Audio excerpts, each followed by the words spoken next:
Queria, então, apresentar o conferencista dessa semana, o Dr. Antônio de Costa de Oliveira.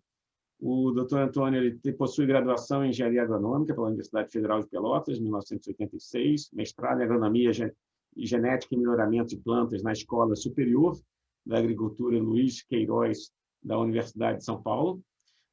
Doutorado em Genetics da Purdue University, 1996, e pós-doutorado em 2007 no Department of Genetics of the University of Georgia. Atualmente é professor titular da Universidade Federal de Pelotas e é pesquisador 1A do CNPq.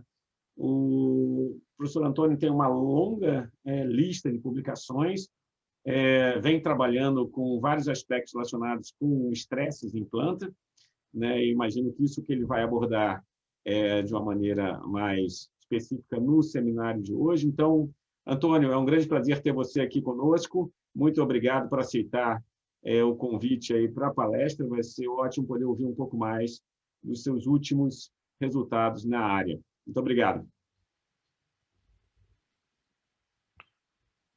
Muito bem. Muito obrigado, professor Márcio. É um prazer estar aqui.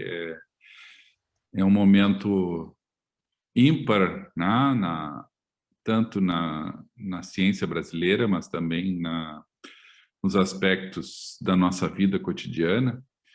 E a ideia de hoje vai ser conversar um pouco com vocês, um pouco de motivação, né, pela ciência, e também como a gente pode avançar no conhecimento para combater aspectos práticos como a fome no mundo. Então, o título é bastante provocativo, né? Vingadores em plantas, né? Fatores de transcrição work e a luta contra a fome. Então, a minha palestra vai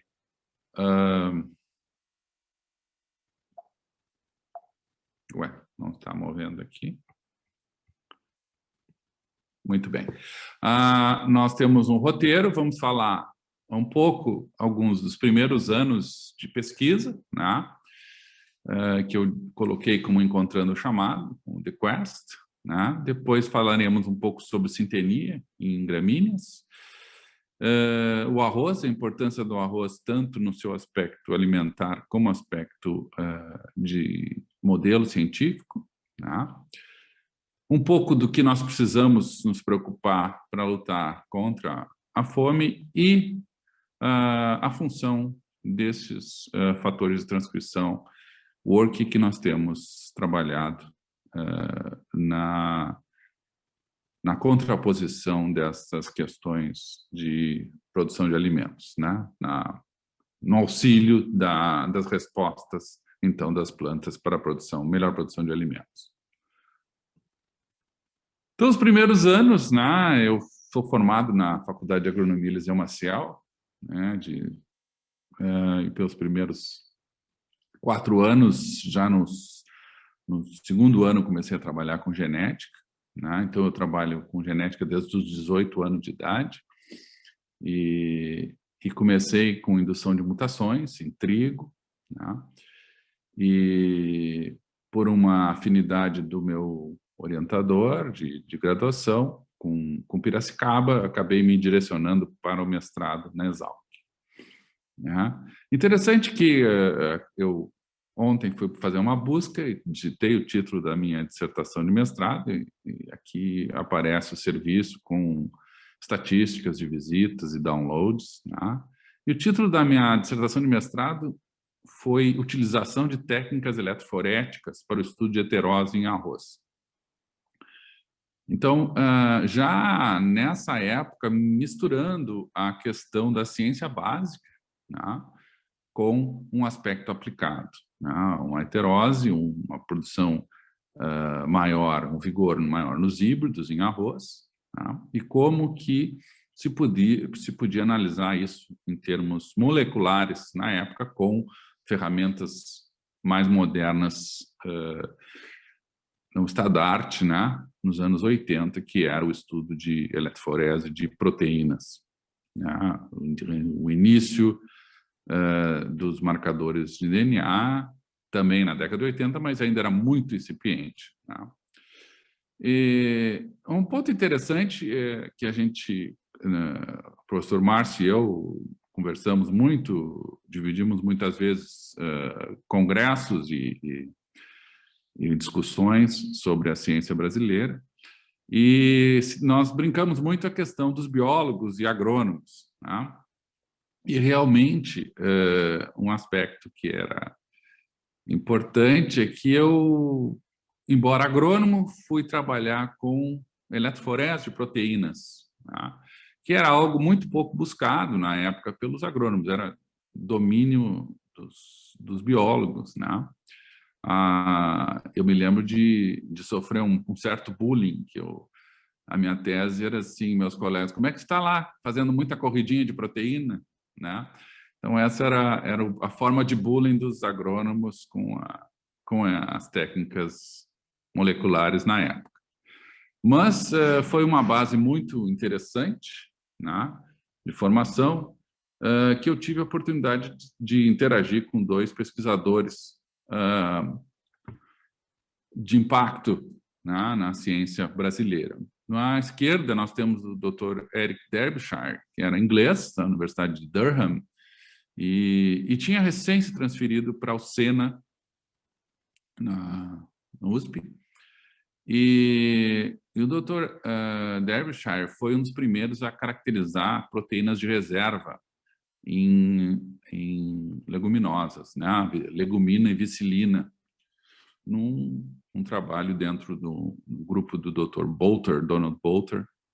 Então, realmente, a minha influência de um dos principais nomes da biologia de proteínas de reserva, né, da semente, foi um período de grande aprendizagem, né?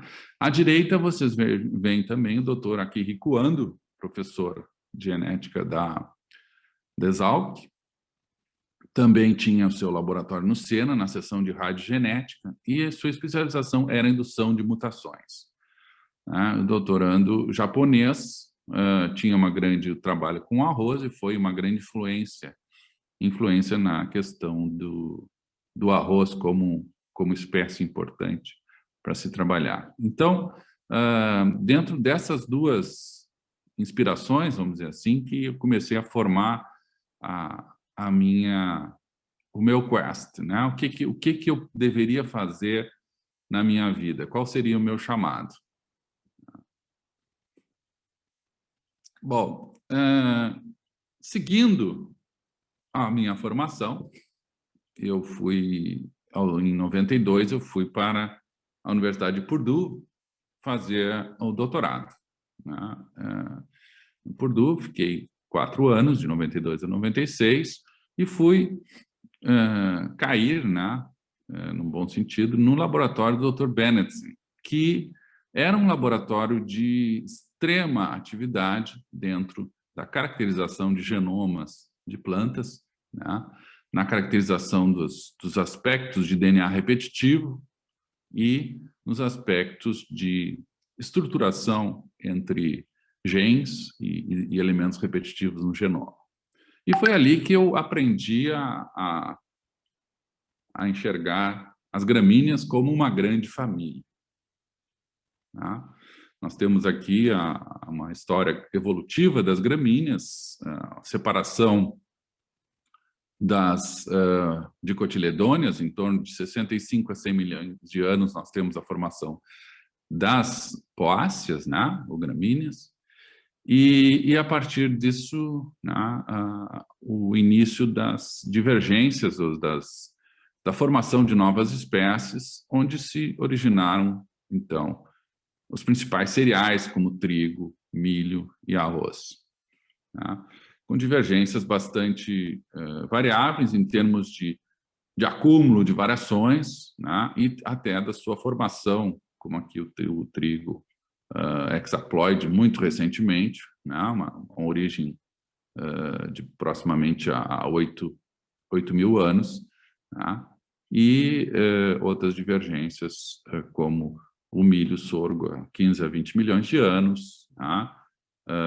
e o arroz desses outros cereais em torno de 40 milhões de anos.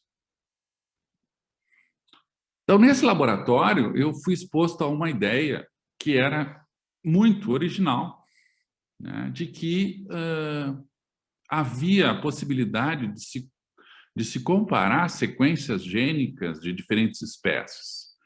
Vocês imaginem que até esse momento o melhoramento era feito completamente isolado. O melhorista de milho trabalhava com milho, o melhorista de arroz trabalhava com arroz, o melhorista de trigo trabalhava com trigo.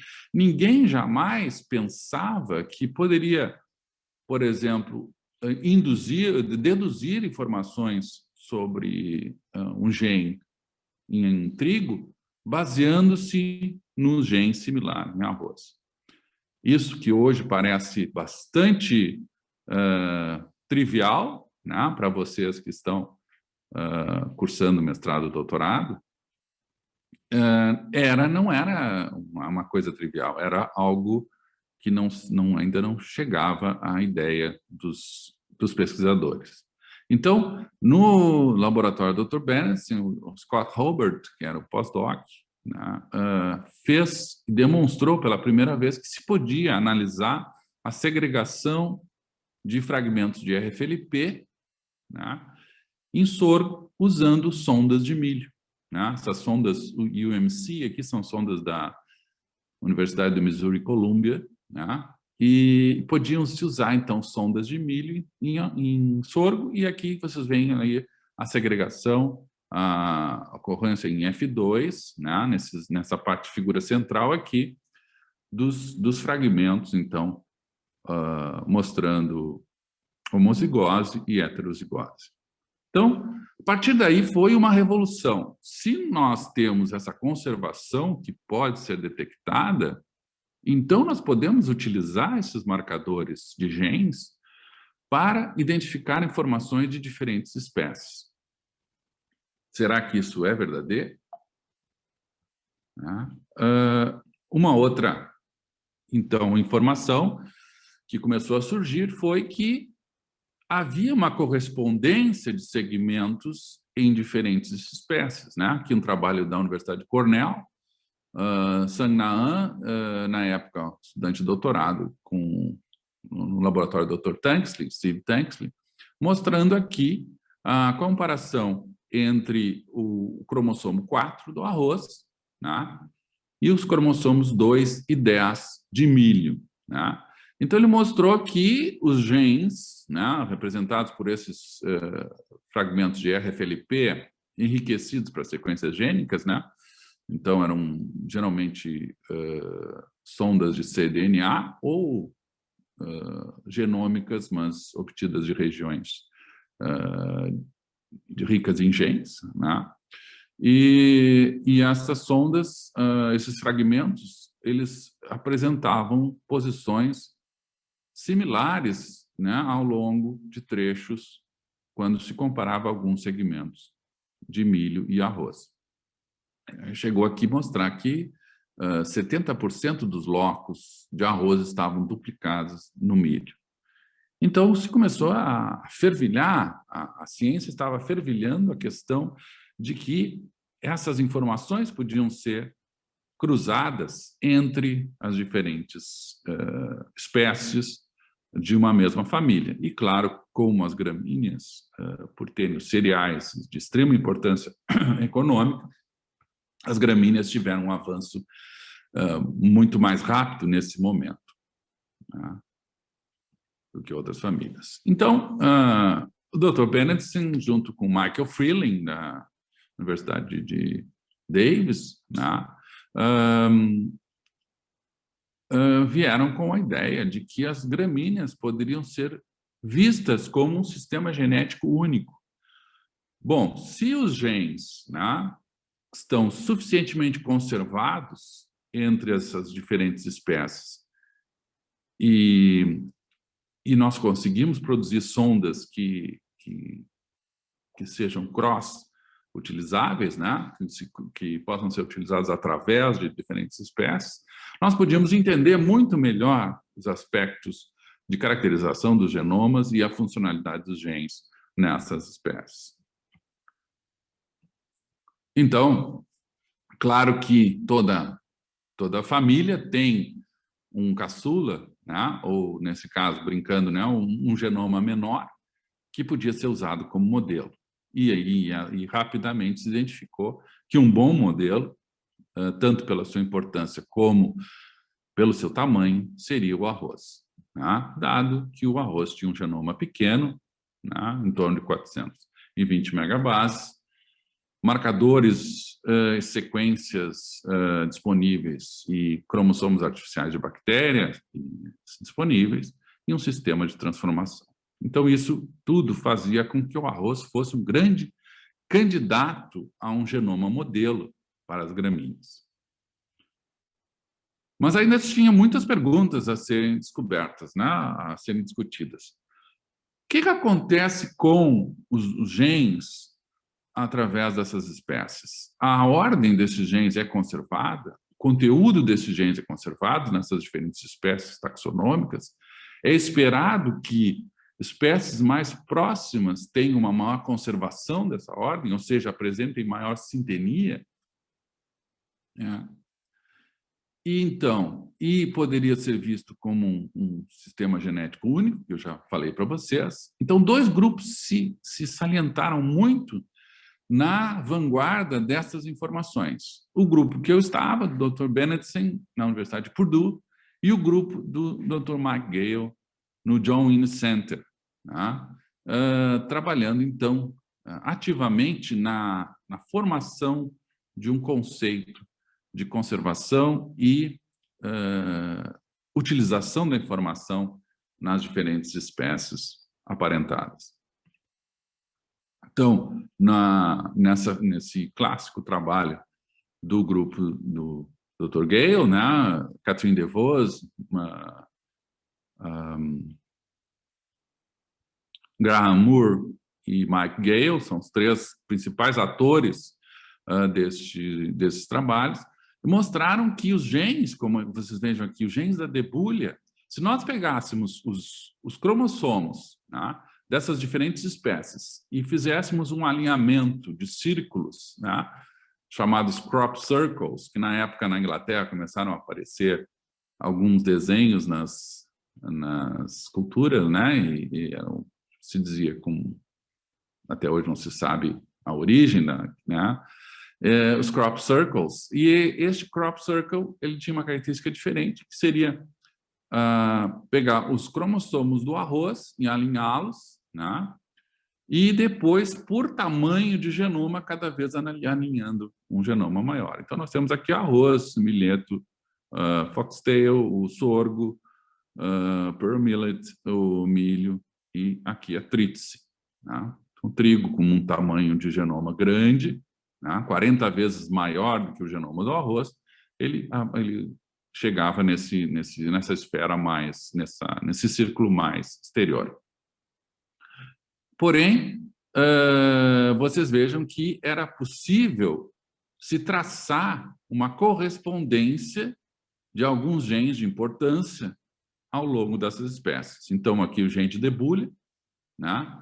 Podia-se predizer, então, o comportamento, pode-se confirmar o comportamento, a presença desse gene nos segmentos correspondentes nas diferentes espécies, para o gene OX, para o gene de sensibilidade ao ácido giberélico, para a ausência de lígula e alguns genes de sensibilidade ao fotoperíodo. Claro que vocês vejam aqui que muitos segmentos desses cromossomos sofrem rearranjos, né? Translocações, inversões, e isso leva a uma quebra de sintenia. Então, a sintenia podia ser usada como hipótese básica, né? Mas, obviamente, existiam exceções à sintenia, ou existia uma ausência de sintenia quando a própria espécie acumulava variações de ordem cromossômica que levavam a um rompimento desta colinearidade. A pergunta que surgiu, então, também seria, na macro, na macrocolinearidade, ou seja, isso aqui nós estamos vendo grandes segmentos cromossômicos, nós vemos essa correspondência. Será que nós enxergamos a mesma correspondência se olharmos no nível subcentimorgan, ou seja, em genes muito próximos? E o que acontece? Os genes todos estariam presentes nas espécies com genoma menor e na maior? O que aconteceria, então, com esses genes? Por que eles estariam mais espaçados, né, nas espécies de genoma maior? O que estaria entre eles?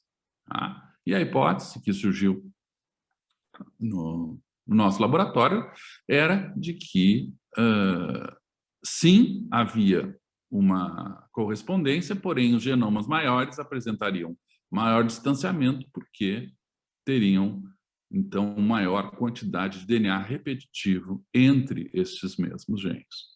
Então, a ideia surgiu de se fazer uma comparação, e aí, claro, que a tecnologia da época permitiu a ocorrência de BACs, né? IACs e BACs, que eram cromossomos artificiais, né? Permitiram clonar segmentos grandes, de 200, 300 kb, dos genomas dessas plantas. Então, o grupo de Pat Schnabel, em Iowa, havia mostrado que esses dois genes do milho, o Shrunken2, né, que é um gene que atua na síntese de amido, né, e o A1, que é um gene de coloração, eles estavam distantes 140 quilobases no milho. Bom, se a hipótese estava correta, se a hipótese do laboratório estava correta, esses dois genes estariam mais próximos, tanto no arroz quanto no sorgo, que tem genomas bem menores, o arroz 400 megabases e o sorgo o dobro, 800 megabases. E, então, eu pude participar, junto com o Min-Chen Chen e Felipe San Miguel, desse trabalho, e mostrando que nos BACs que continham esses genes em arroz e continham esses genes em sorgo, realmente esses dois genes se encontravam com o mesmo sentido, havia uma conservação do conteúdo desses genes e que o que acontecia era uma diminuição do DNA repetitivo entre eles, mostrando, então, pela primeira vez, uma microcolinearidade nas regiões homólogas, nas regiões homólogas entre diferentes espécies, nesse caso usando SH2, Shrunken2 e A1 como exemplo. Depois vários trabalhos, inclusive do grupo de Rutgers e O'Massing, mostrando nas zeínas e outras proteínas de endosperma, mostrando que realmente essa sintonia se mantinha. Muito bem.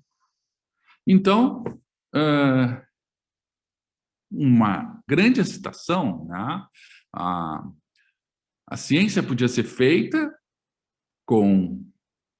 utilizando-se a informação de uma espécie com genoma menor, que seria mais fácil de trabalhar, e transpor essa informação para as espécies maiores. Então, esse era o grande boom, né?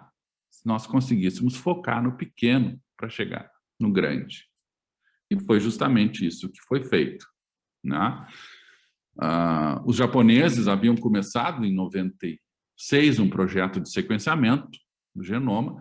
Claro que na época o custo do sequenciamento Sanger era muito grande, né? E para um país, mesmo para um país como o Japão, era muito custoso fazer sozinho um genoma inteiro. Então, dada a importância de que isso teria, né, para a contribuição para a informação científica para a comunidade, né, o Japão concordou em abrir o projeto para diferentes países e dividir, então, o sequenciamento do genoma, dividindo, então, custos e também colaborando cientificamente. Com isso, a este grupo japonês, então, se reuniram pesquisadores de diferentes países, Estados Unidos, China, Taiwan, Coreia Índia, França, Tailândia, Reino Unido, e Brasil, da qual eu tive, então, pude ser o representante.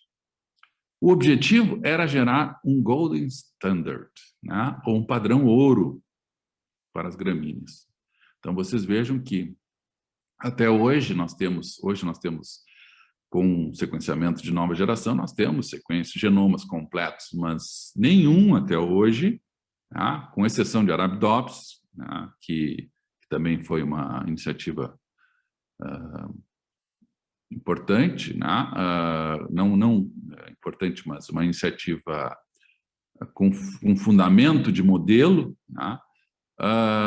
Mas de espécies de plantas que são importantes economicamente, o arroz tem o seu genoma com a maior qualidade, né, de sequenciamento, né? Isso devido, então, a uma estratégia de sequenciamento de BAC por BAC, né, onde os BACs eram, então, o genoma era fracionado, se fazia bibliotecas, né? Essas bibliotecas eram alinhadas por BAC e depois os diferentes BACs, né? Então, era uma estratégia de minimum tiling path, né? O caminhamento mais reduzido. E vocês vejam aqui uma qualidade que se buscava de 99,99%. Então, formando, assim, o padrão ouro para as gramíneas e o modelo de informação para a comunidade científica. Então, foi mais ou menos a distribuição. Vocês vejam que o Japão pegou uma grande parte, já estava mais adiantado, né? Teve a liderança, sem dúvida, do projeto, né? E nós contribuímos, então, com uma parte do cromossomo 9. Né? Aqui uma reunião, acho que nesse encontro foi em Évry, subúrbio de Paris, né?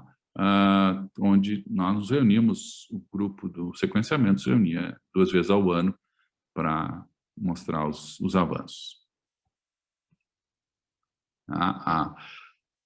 O trabalho do IRGSP foi tão reconhecido como um trabalho de importância para a comunidade científica que recebeu o Prêmio Internacional de Biotecnologia em 2003, né?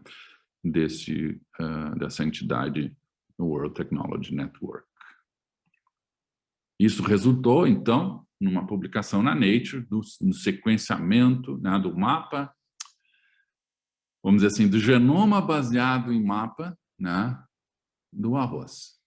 Por que foi o Map-Based Sequence do Ricinol? Porque houve tentativas anteriores de sequenciar o genoma do arroz de uma forma mais incompleta, né? Não com esse padrão de qualidade. Fizemos em 2007, 2006, né? Nós nos reunimos, então, em torno de 25 a 30 anotadores, né? E fizemos uma anotação curada, uma curadoria da anotação do genoma, né? Que tinha sido feito por algoritmos, né? E manualmente se fez em uma semana, em torno de 20 mil genes, né? No Japão, em Tsukuba. E aí, então, tivemos a publicação da anotação do genoma de forma curada, melhorada. Aqui uma ideia, né, no slide da doutora Jan Leach, né, que me cedeu graciosamente, uma mostra de como que aconteceu. Em 97, iniciou a decisão de sequenciar o genoma do arroz na Japônica, em Pombari, usando um back-by-back, que era ao oposto do shotgun, que ainda não existia. O shotgun surgiu entre 97 e 2000, né? E aí foi usado também para o genoma humano, né? Na época, o shotgun ainda tinha limitações à questão computacional. O back-by-back, né, era um sequenciamento mais seguro, né? Ele era mais sequencial em termos de passos e podia, então, alcançar uma maior ordenação assim, da informação. Tivemos alguns reveses. Em 2000, a Monsanto disse que tinha feito um rascunho do genoma da Nippon Bari. Nós fizemos esforços de seguir, porque acreditávamos na importância da contribuição para a comunidade brasileira, a comunidade internacional, desculpa. E, então, o RSP aceitou que a Monsanto contribuísse com as suas sequências e para que fossem anexadas ao draft que nós estávamos montando, né, ao genoma que estava sendo montado pelo RSP. A Syngenta, em 2001, fez a mesma situação, também uma qualidade inferior, devido ainda às dificuldades que um shotgun teria na época, para a montagem dos genomas, né?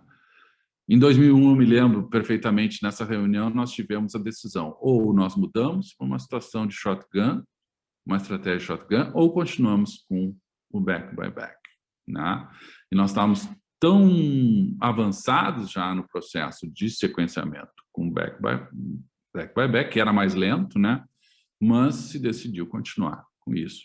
E acho que foi uma decisão acertada em termos de produzir um genoma realmente de qualidade. No mesmo ano, 2001, o BGI anunciou um rascunho do genoma da Índica, também nas mesmas bases, né, dos genomas da Monsanto e Syngenta. E publicaram, então, esses rascunhos do genoma na Science, né? Em 2002, o ESP aceitou receber as informações da Syngenta para qualificar mais o nosso genoma. E em dezembro de 2002, então, nós completamos a fase 2 do genoma inteiro, né? 2004, concluímos o genoma como havíamos planejado. Muito bem. O que acontece com o nosso planeta? Nós temos um crescimento populacional enorme, né? Estamos na iminência de chegarmos perto de 10 bilhões, entre 9 e 10 bilhões de pessoas em 2050, e precisamos alimentar essas pessoas, né? Então, nós temos uma necessidade do aumento de alimentos. A questão é, né, nós vamos conseguir? Será que nós conseguimos ou será que nós queremos, né? A questão não é se nós conseguimos alimentar 9 bilhões, mas se nós vamos realmente alimentar os 9 bilhões. Então, existe uma questão ética também bastante profunda nessa questão de resolver os problemas de alimentação do planeta. Temos que existem estimativas para 2050 que nós precisamos de aumentar 1,1% ao ano, né, a produtividade das culturas, né? E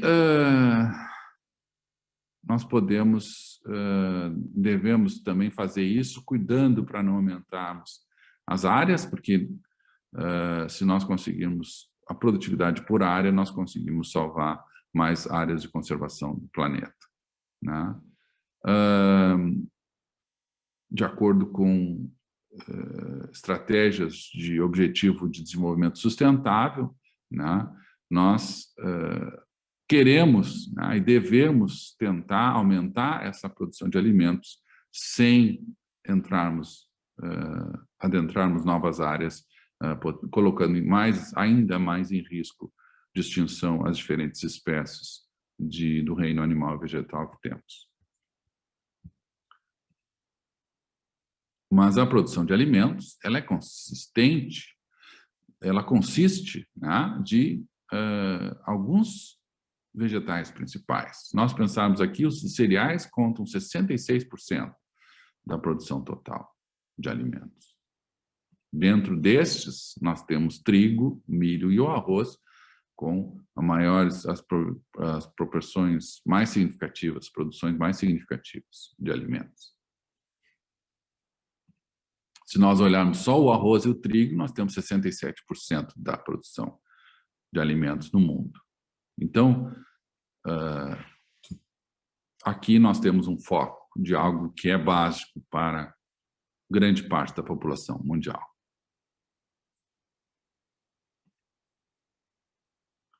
Uma pergunta que surgiu é: será que o genoma do arroz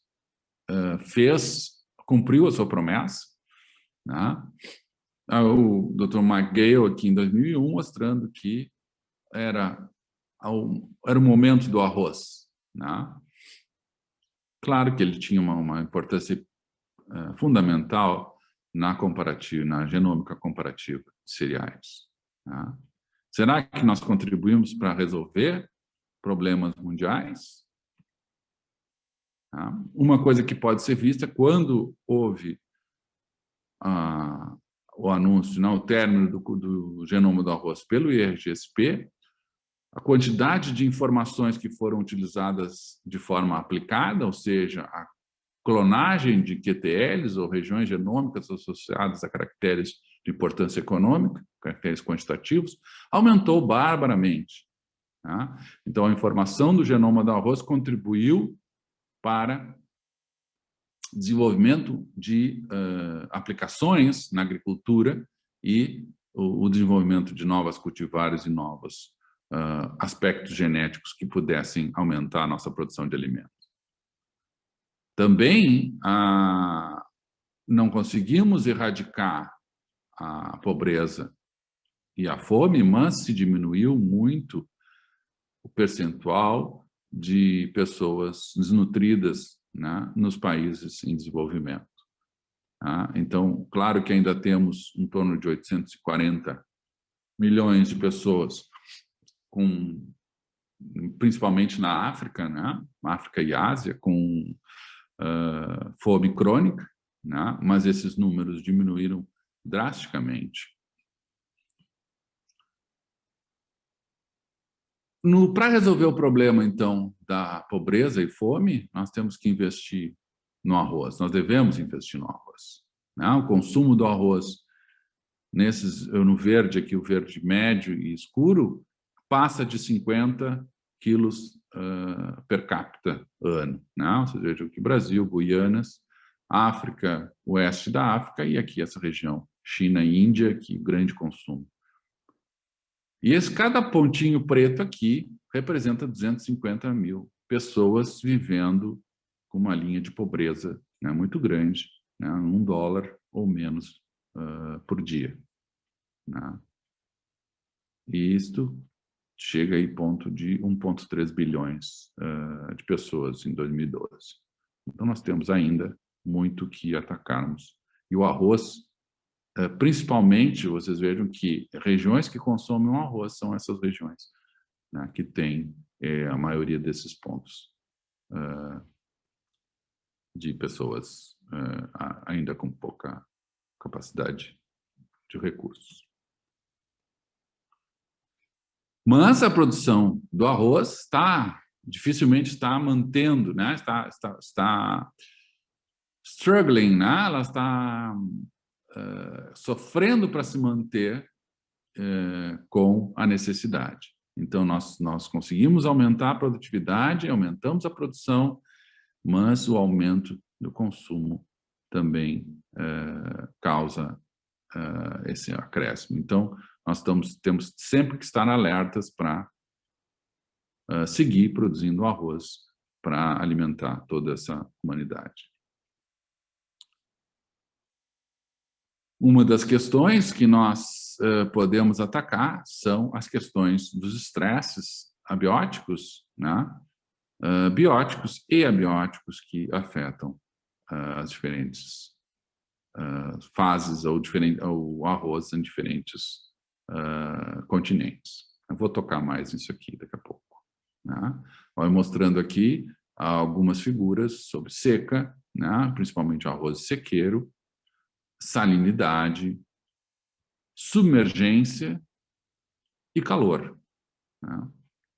Temos outras fontes de estresse abiótico que eu vou também falar, em outras regiões mais subtropicais, como é o caso do Rio Grande do Sul. Aqui nós temos o chilling stress, ou frio, né? Que não chegando a congelamento.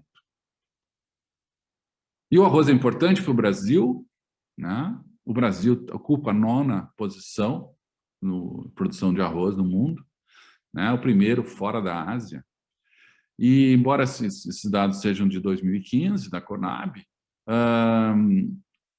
se mantém, nós temos a produção de arroz tem se mantido em torno de 11 a 12 milhões de toneladas, sendo que 80% dessa produção, 75% dessa produção é do Rio Grande do Sul, né, produzindo sob irrigado.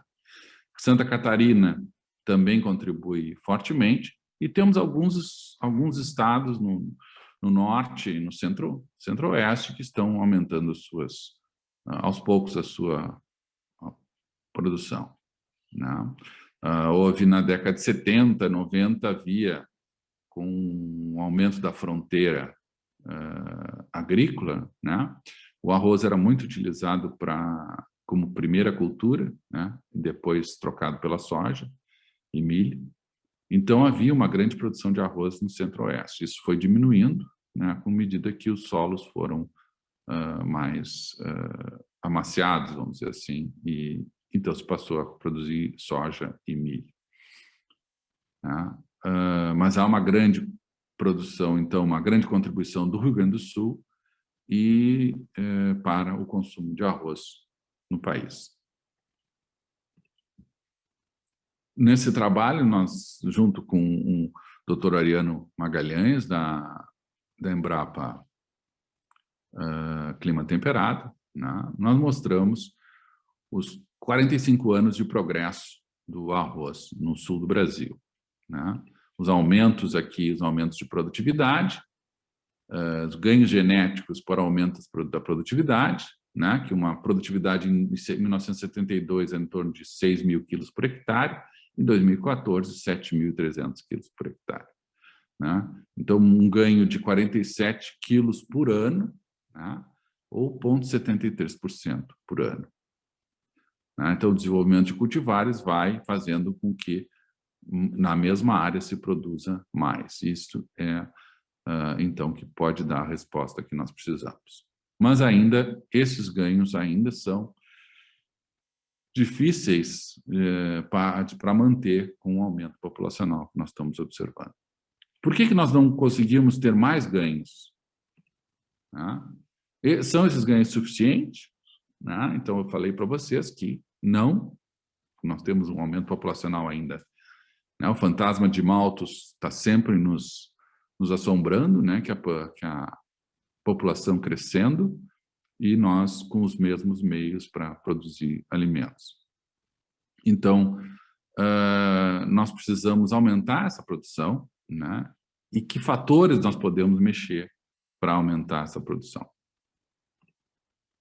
Então, esse slide da Fundação Gates, né? Bill Gates, mostra os principais vilões no decréscimo da produtividade do arroz, né? Problemas com submergência, né?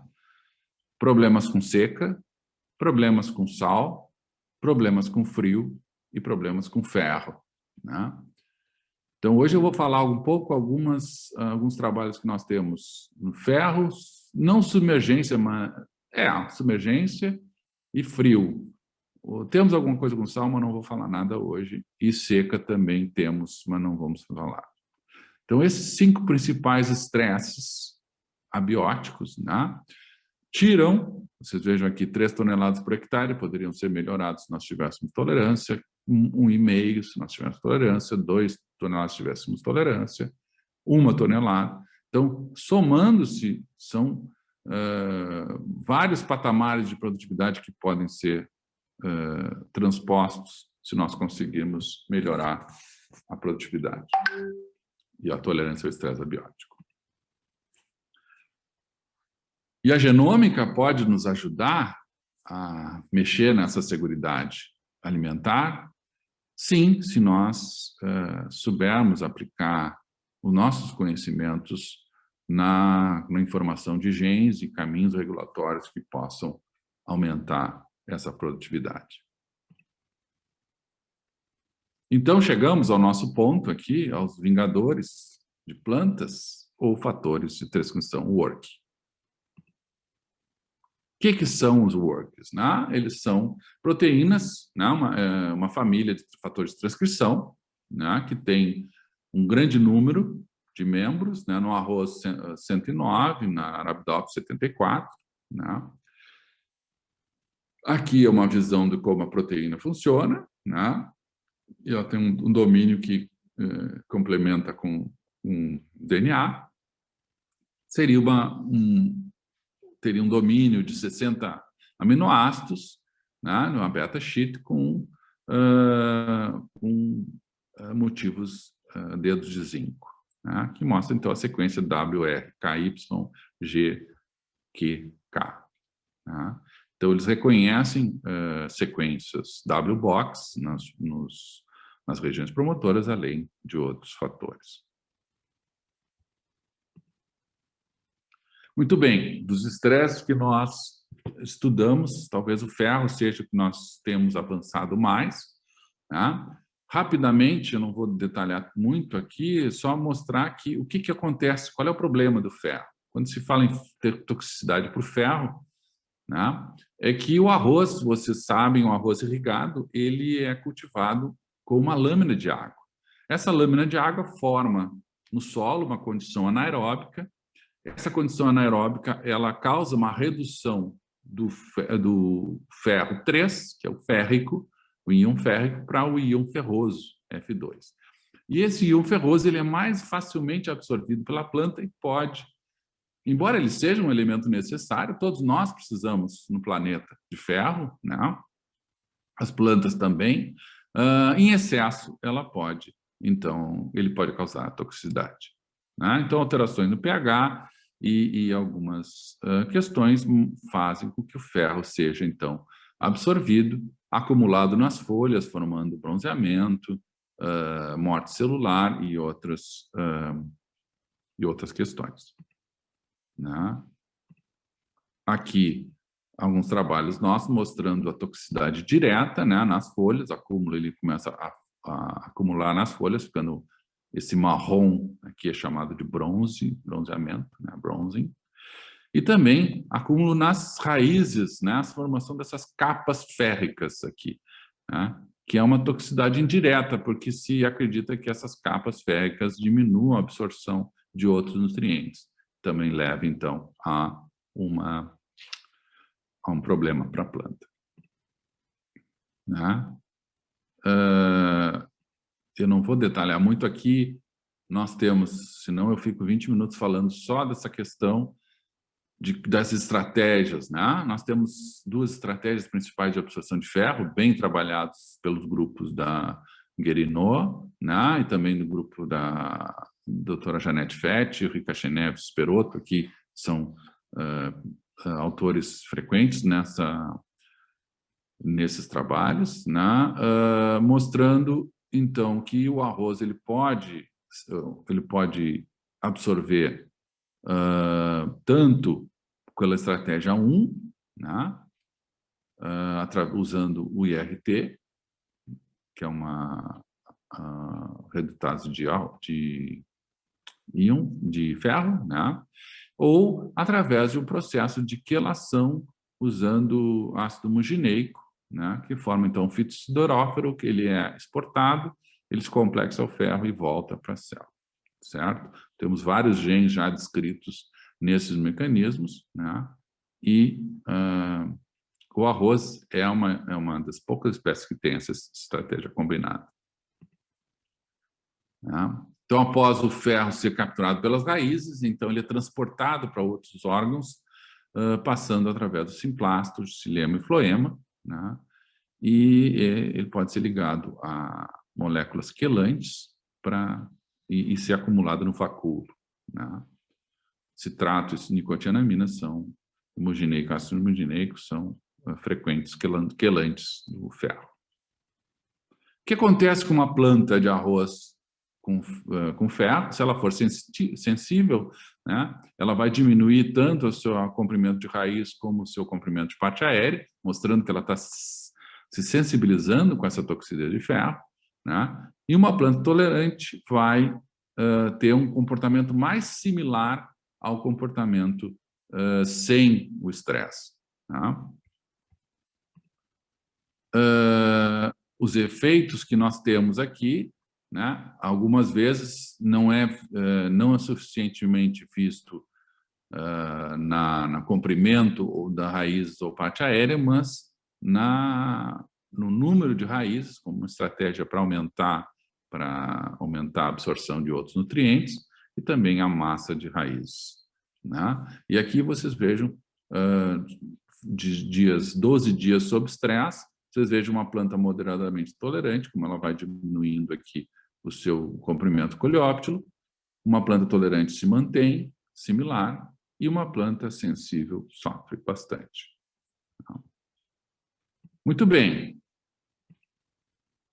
Aí nós começamos a olhar, então, o ferro e o genoma, e como isto era, que aspecto nós teríamos da alteração pelo estresse por ferro, né, nesse genoma. Né?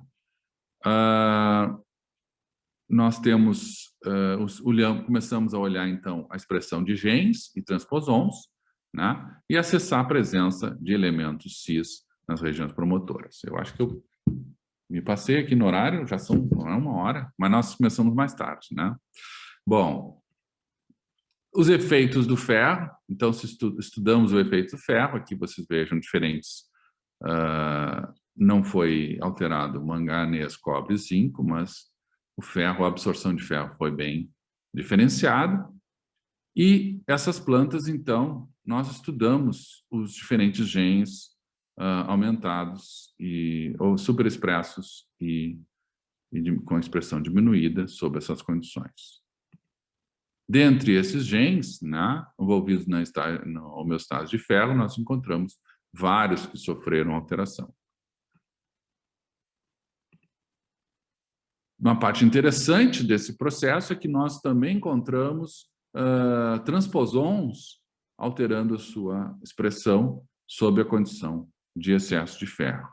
E o mais interessante é que aqueles perfis, aqueles elementos cis que eram responsivos ao ferro foram encontrados tanto nos genes de homeostase de ferro como nas regiões de LTR de retrotransposons próximos a eles, mostrando que havia uma corregulação desses transposons na condição de estresse. Os genes que nós olhamos, então, começamos a encontrar os work. E aí, focamos o nosso trabalho em entender o comportamento desses fatores de transcrição. Alguns mostravam a literatura mostrava uma regulação desse work em vários estresses, mas para ferro nós tínhamos ainda poucas descrições. Né?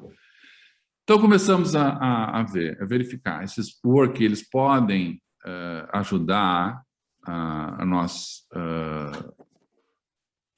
a ultrapassarmos esses desafios do ambiente. Né?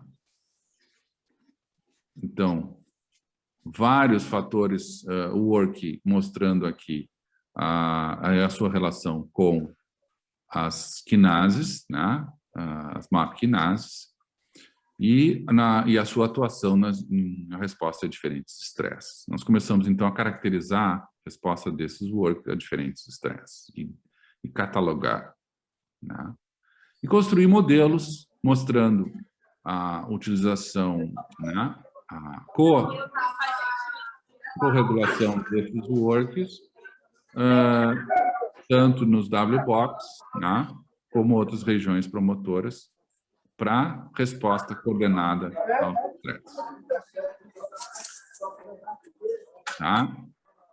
Eu vou a questão também, nós olhamos os elementos regulatórios dentro das regiões promotoras para ver a resposta se era mais simples ou mais complexa desses elementos. Diagramas de Venn tentando verificar essa consistência desses elementos cis nas regiões promotoras. Tá? Vários trabalhos mostrando, então, que esses elementos work atuam na resposta a estresse por ferro, né? Diferenças na sua expressão, né? Tentando correlacionar a presença desses elementos cis com a expressão desses fatores work.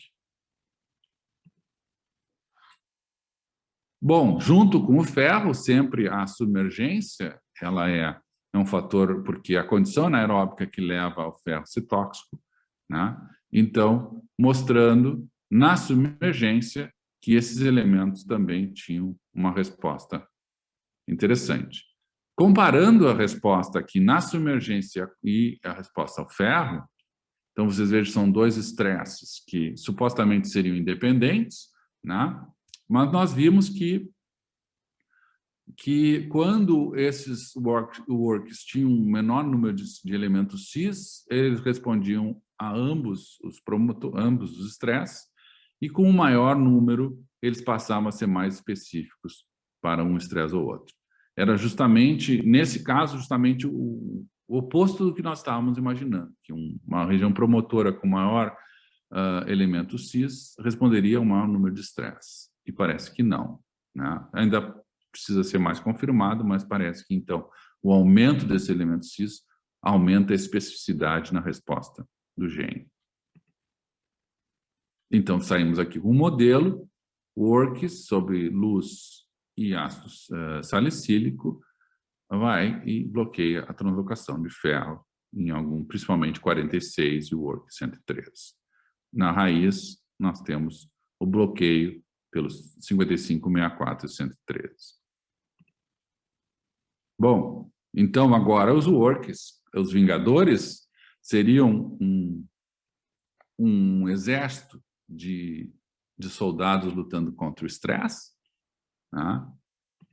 Realmente, o work tem uma resposta menos coordenada quando nós temos estresses abióticos e mais coordenada quando nós temos estresses bióticos. Então, eles tendem a se agrupar e formar respostas diferentes, né?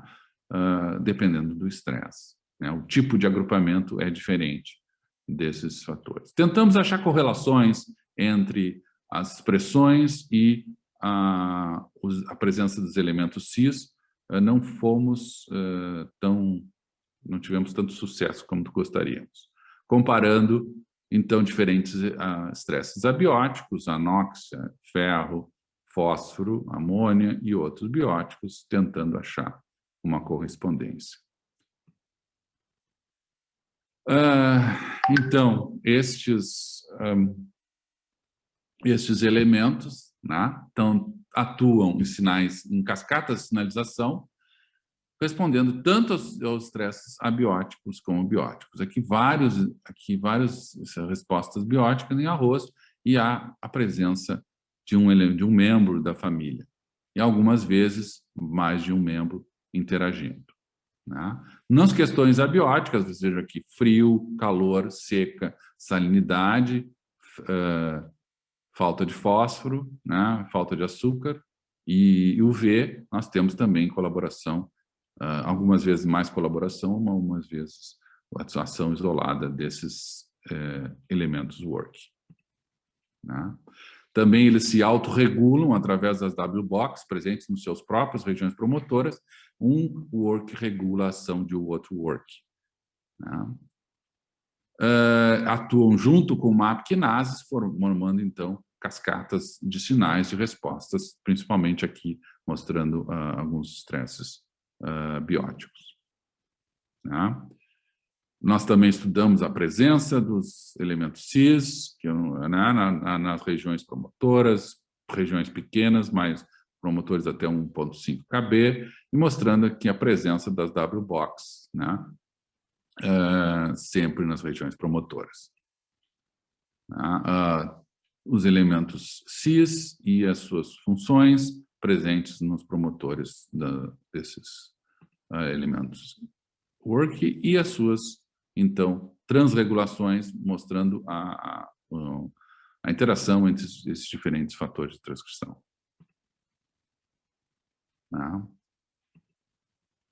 Aqui também nós caracterizamos a presença desses elementos cis, tentando encontrar associações, mostrando aqui sob condições para o ferro. Aqui, os work, então, entre Nippon Bari 9311, sobre estresse para o ferro e a coincidência dos elementos regulatórios. Aqui também o acúmulo desses elementos regulatórios nas regiões promotoras.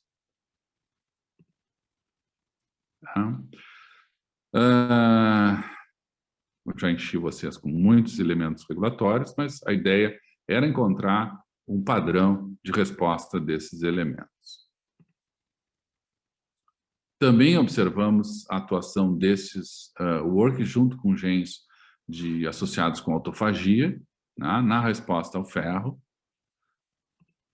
mostrando aqui a diferente expressão entre genótipos tolerantes e sensíveis ao ferro e a expressão desses genes de autofagia.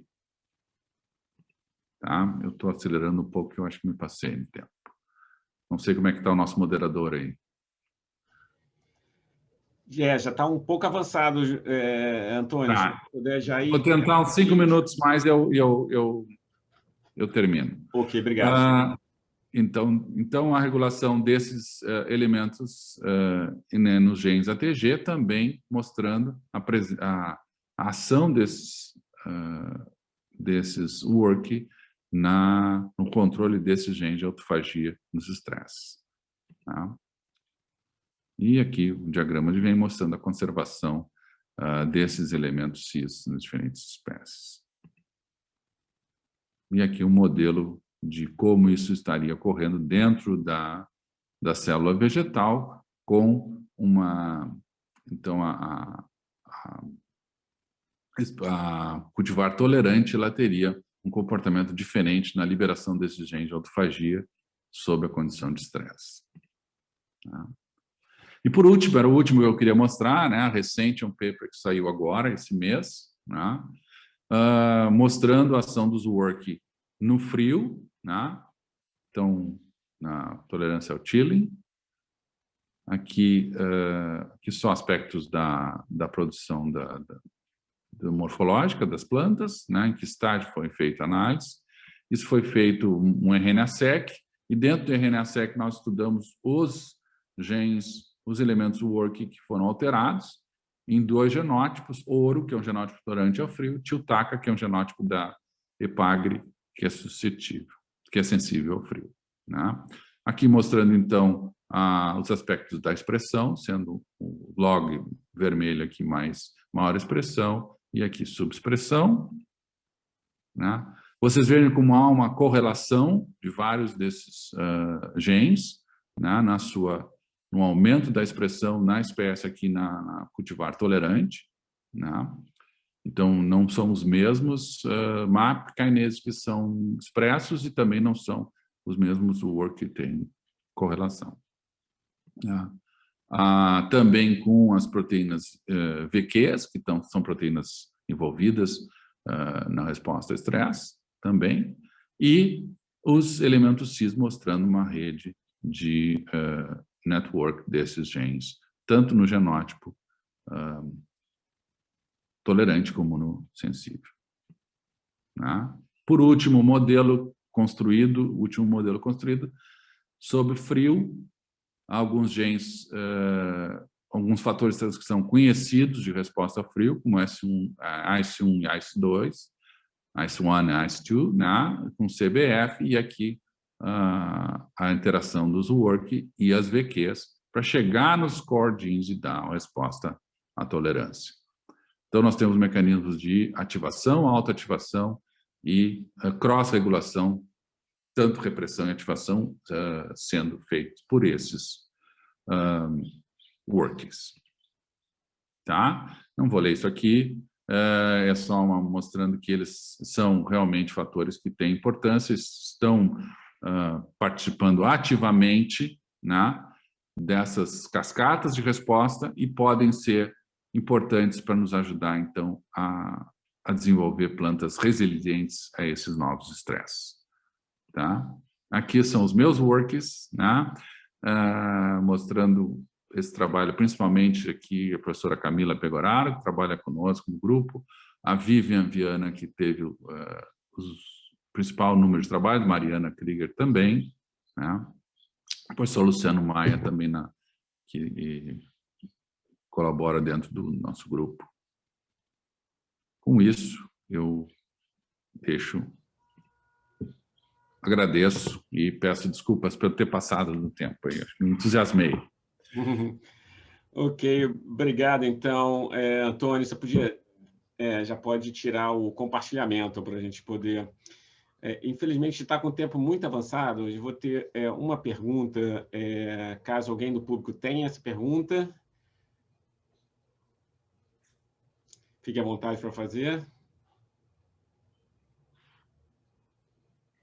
Bom, eu vou fazer uma pergunta, então, Antônio.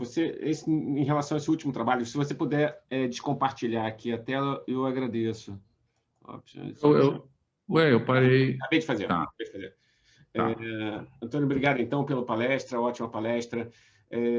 Eu gostaria de saber, nesse último trabalho, exatamente, vocês identificaram uma série de works que estão envolvidos na tolerância ao frio. Uhum. Qual é a interação deles com um componente prévio, que já foi bem caracterizado, que são os DREBs? Vocês chegaram a identificar esse perfil de interação ou isso ainda é um trabalho para o futuro? Então, esse é um trabalho que nós precisamos colaborar, principalmente com alguém que faça essa parte de two hybrid, né? Que nós não temos essas interações proteicas, nós não fazemos esse tipo de trabalho no nosso laboratório. Mas seria, eu acho que, uma informação muito, porque as evidências in silico indicam, né, que há interações importantes e a comprovação disso seria fundamental para a gente ver quais seriam os principais candidatos a serem incorporados genótipos de arroz mais tolerantes. E dentro dessa perspectiva, você já tem alguns alvos preferenciais para fazer nocaute ou então superexpressão, para avaliação de qual seriam os works mais, digamos, importantes aí desse trabalho realizado? Estamos trabalhando nisso, Informação sigilosa, né? Imagino. Ok, então, Antônio, a gente está muito avançado. Eu agradeço mais uma vez a você por essa excelente palestra. Ela vai ficar gravada, então vai ter um acesso grande pós a gravação e a exposição. Depois eu te mando o link para você poder, então, também colocar para os seus contatos. Também. Um abraço, uma boa semana para você. Boa semana, pessoal. Até a semana que vem. Nós teremos Evolução Humana com Cláudia Russo na próxima terça-feira. Tchau, boa tarde. Tchau, boa tarde. Obrigada. Obrigada, professor.